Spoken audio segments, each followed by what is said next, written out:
etxean landatzen zuten. Haien itsasontzia Faluka deitzen zen. Egiptoko bizimodua. Egiptoko errudun faraoiak ziren. Hiltzen zirenean, momia bihurtzen zuten. Momia piramideentzat sartzen zuen. Piramideak egitea lan handia zen. Piramideos.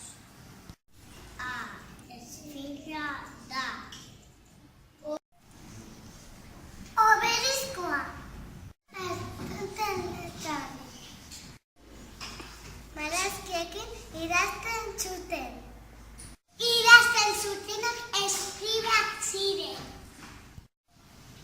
Eskribak faraoiarentzat egiten zuten lan. Hatshepsut izan zen lehenengo faraoi emakume.